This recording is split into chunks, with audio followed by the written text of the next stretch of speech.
Hey folks, we're gonna make some pizza dough.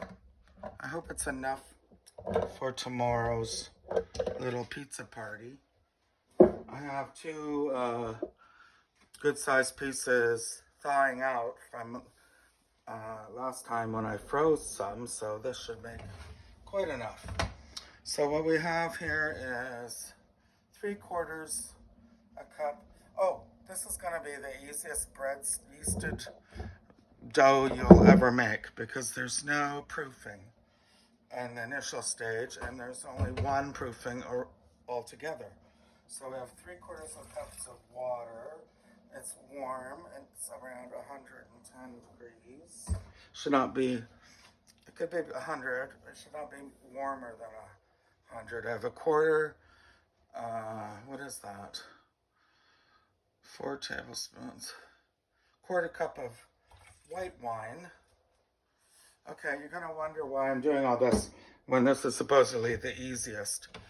It's because I've gone through many recipes and they're all fine and wonderful and do different things. And I'm just showing you the curated version. If you want to overuse that word, I hate to do it, but I did it. I have 1.5 ounces. That's quite a lot of yeast. Okay, so what we're holding back is the salt. We're just gonna, I think I need a little spoon. We want that to be dissolved. And it gets all milky before it dissolves. But in the warm water, it dissolves. And by the way, the white wine has sugar in it, so that will help the yeast. But salt is the retardant, so we don't start with the yeast. Big bowl. If you're doing this without a mixer and without a dough hook, you do everything in the bowl. No problem. Okay, now we're using 3 cups all-purpose flour. I have to get back to you in a second.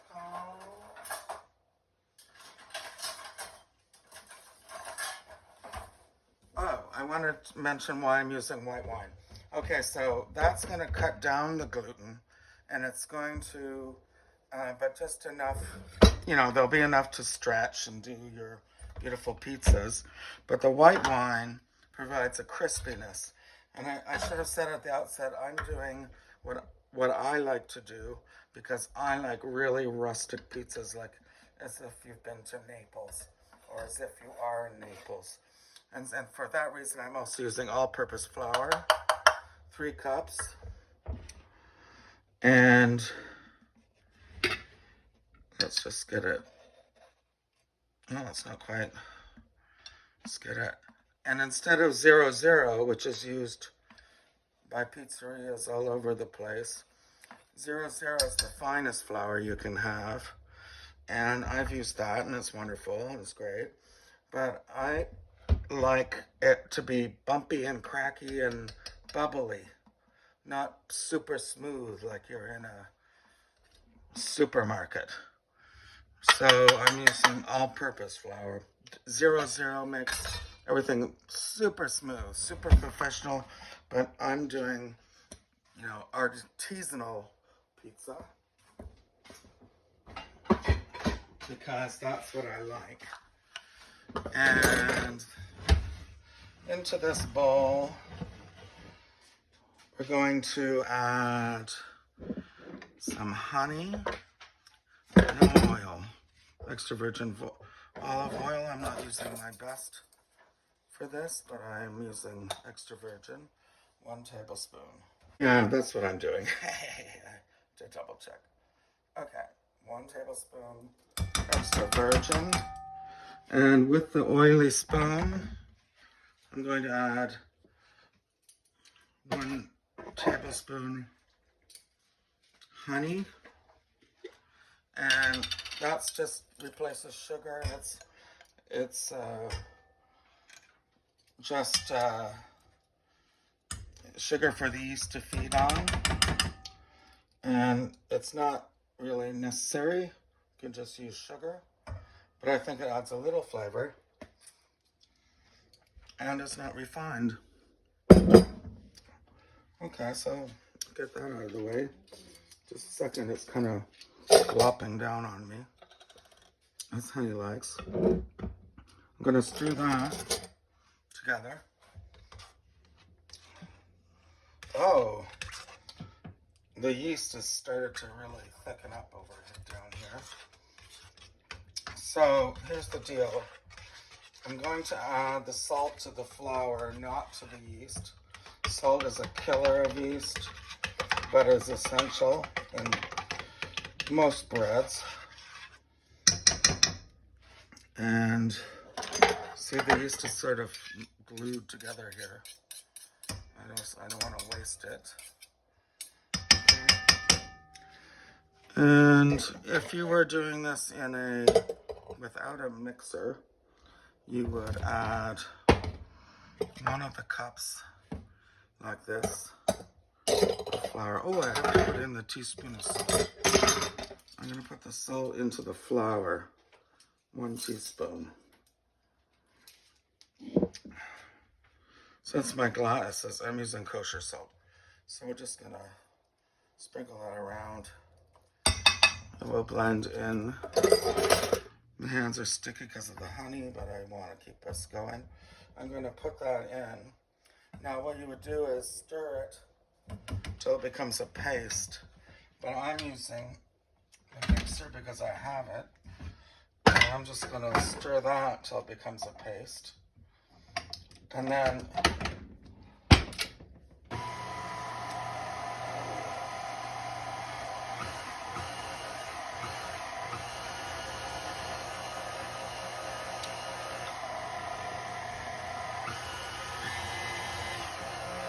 you don't really want it to get tough.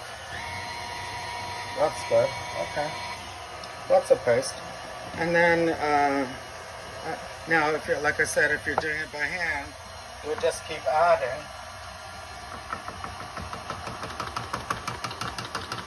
Until you got a nice sort of soft ball and add, and then you'll start kneading. So now I have a wet shaggy dough. And I'm switching to you have this wet shaggy dough. I'm going to switch now to the dough hook, and the rest is, we're going to add the rest of the flour, the final cup or cup and a half, and then we're going to do it a little at a time, and we're going to start kneading it. At this stage, without the mixer, you would also start kneading it on a floured surface. All right.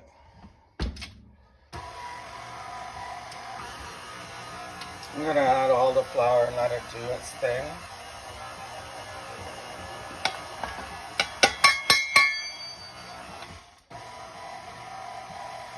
And try to wipe that down. And now that, well, it's not totally mixed. I'm going to add a little water. Because like most doughs, you often have to take the humidity into consideration. That was just a tablespoon.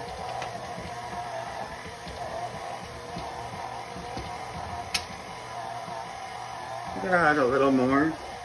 And then once I can see it coming into a ball, I'm going to do the timer 2 to 3 minutes. And you would do the same thing by hand.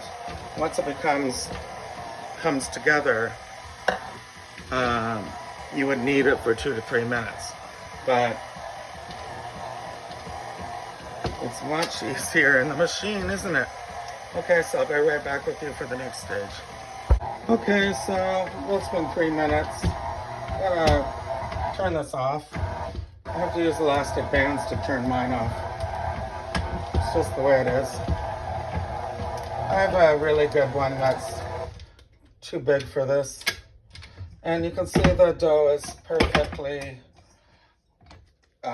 smooth like a baby's bottom. And there's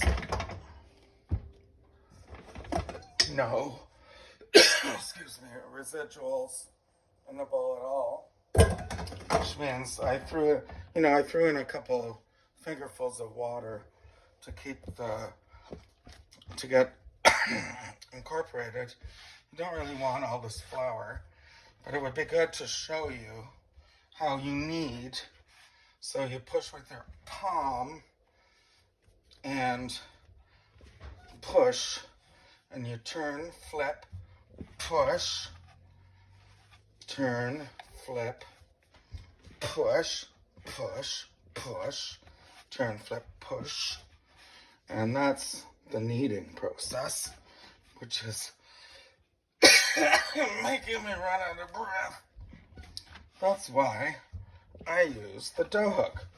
Anyway, I didn't want to incorporate much flour into there, and hopefully I didn't.